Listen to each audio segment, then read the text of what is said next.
Ndibani, watch the moment when the biggest streamer in the world, I Show Speed, insisted that he is Igbo. Even as a human tried to force another ethnic group on him, he insisted that he is Igbo. With us.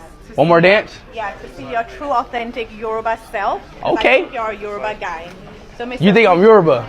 Absolutely. What if I'm Igbo though? No, I feel like you've got the Yoruba swag. But what if I'm Igbo?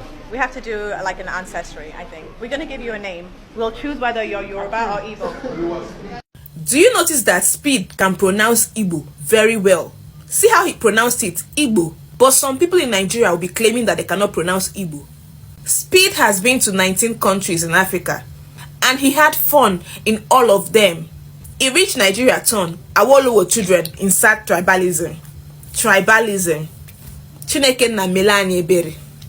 We actually know the people who are the most tribalistic in Nigeria. But let's keep pretending. You see, they should have taken Speed to Enugu or Abia State so he can experience the African natural heritage. But instead, they took him to Lagos so he'll experience Begi and Agbero lifestyle. Give you what? Give you anything? Show me love. Show you love?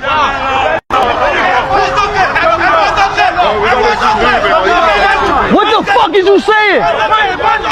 What? Lagos is the least exciting state in Nigeria. Too much noise and gara doesn't mean fun. These foreigners wants to experience African natural heritage. Check all the videos of Speed in other African countries. You will see that he enjoys the natural heritage of Africa.